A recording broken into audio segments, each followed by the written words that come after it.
ओम शांति। 28 दिसंबर 2020। बाबा की मीठी मुरली का सार सुनने से पहले बाबा का मीठा हाथ अपने सर पर रखकर बाबा की याद में बैठते हैं।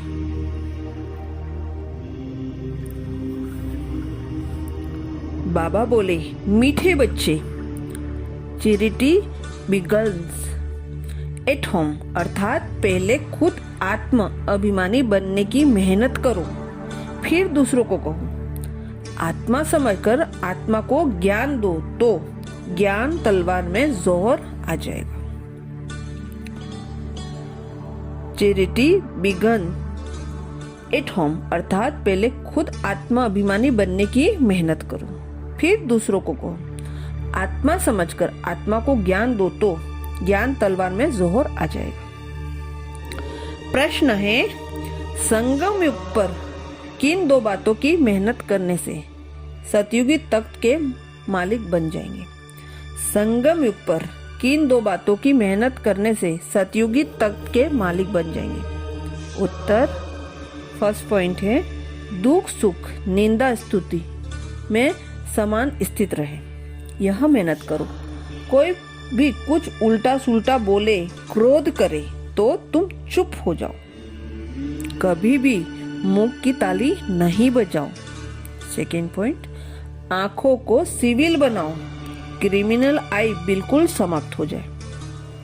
हम आत्मा भाई भाई है, आत्मा समझकर ज्ञान दो, आत्मा अभिमानी बनने की मेहनत करो तो सतयुगी तख्त के मालिक बन जाएंगे।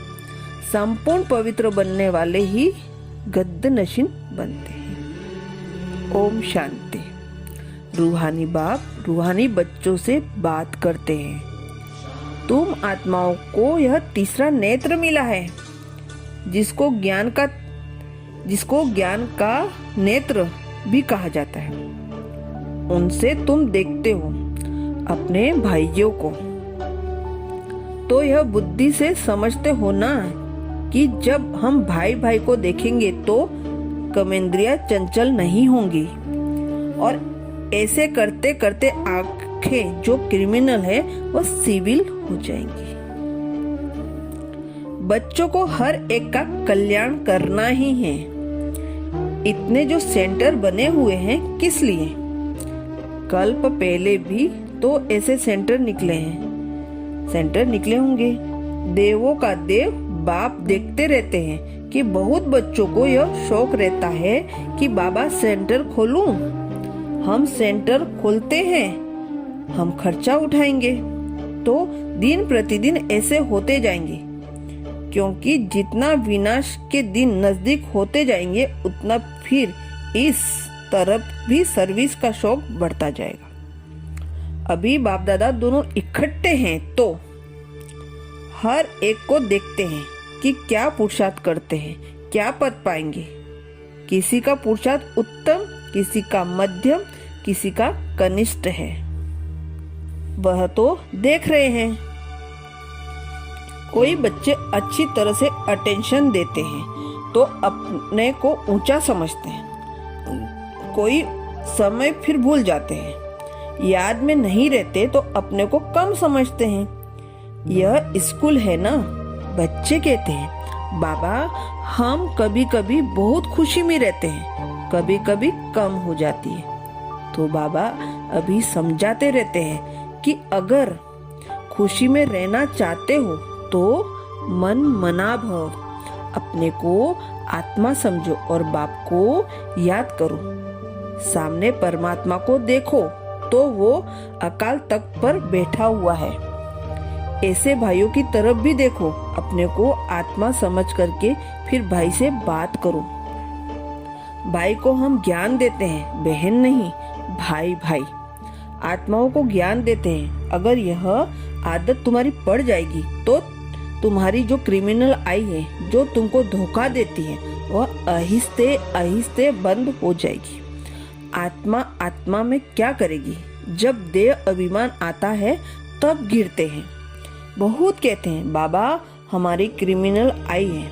अच्छा, क्रिमिनल आई को अभी सिविल आई बनाओ।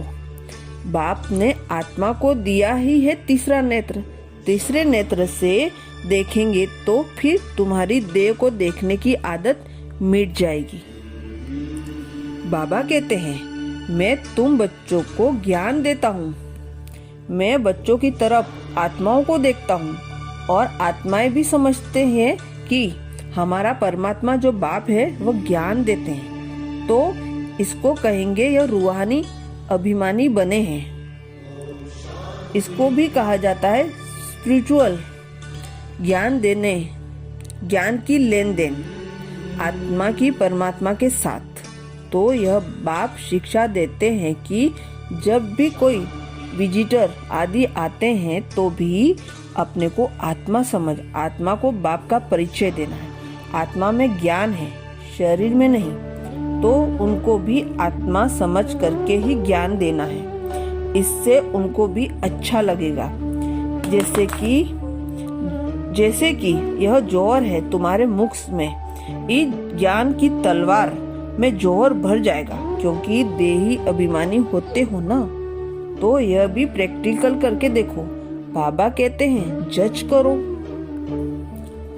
जब चिल्ड्रन पूरा स्पिरिचुअल बन जाते हैं, एकदम प्योर बन जाते हैं, तो जाकर सतयुगी तक के मालिक बनते हैं। जो प्यारे नहीं बनेंगे वो माला में भी नहीं आएंगे। माला का भी कोई अर्थ होगा ना। माला का राज दूसरा कोई भी नहीं जानते। माला को क्यों सिमरते हैं? क्योंकि बाप की बहुत ही मदद की है, तो क्यों नहीं सिमरे जाएंगे।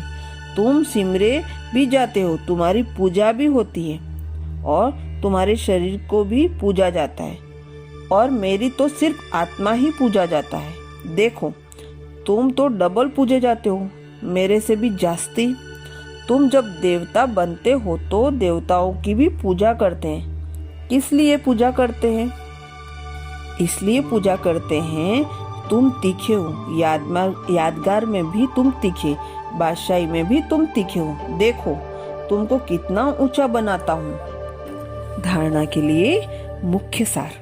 फर्स्ट पॉइंट, गायन और पूजन योग्य बनने के लिए स्पिरिचुअल बनना है, आत्मा को प्योर बनाना है, आत्म अभिमानी बनने की मेहनत करनी है। गायन और पूजन योग्य बनने के लिए स्पिरिचुअल बनना है, आत्मा को प्योर बनाना है, आत्म अभिमान बनने की मेहनत करनी है। सेकेंड पॉइंट, मन मनाभव के अभ्यास द्वारा अपार खुशी में रहना है। स्वयं को आत्मा समझकर आत्मा से बात करनी है। आंखों को सिविल बनाना है। मन मनाभव के अभ्यास द्वारा अपार खुशी में रहना, स्वयं को आत्मा समझकर आत्मा से बात करनी है। आंखों को सिविल बनाना है। वरदान, सदा काल के अटेंशन द्वारा विजय माला में पिरोने वाले बहुत समय के विजय भाव। सदा काल के अटेंशन द्वारा विजय माला में पिरोने वाले बहुत समय के विजय भाव। डिटेल में बाबा बोले, बहुत समय के विजय माला के मणके बनते हैं। विजय बनने के लिए सदा बाप को सामने रखो। जो बाप ने किया वही हमें करना है। हर कदम पर जो बाप का संकल्प वही बच्चों का संकल्प। जो बाप के बोल वही बच्चों के बोल, तब विजय बनेंगे। यह अटेंशन सदा काल का चाहिए। यह सदा काल का राज्य भाग्य प्राप्त होगा, क्योंकि जैसा पुरुषार्थ वैसी प्रारब्ध है। सदा काल का पुरुषार्थ है तो सदा काल का राज्य भाग्य है। स्लोगन में बाबा बोले, सेवा में सदा जी हाजिर करना यही प्यार का सच्चा सबूत है। सेवा में सदा जी हाजिर करना यही प्यार का सच्चा सबूत है। शुक्रिया बाबा, शुक्रिया। अच्छा, ओम शांति।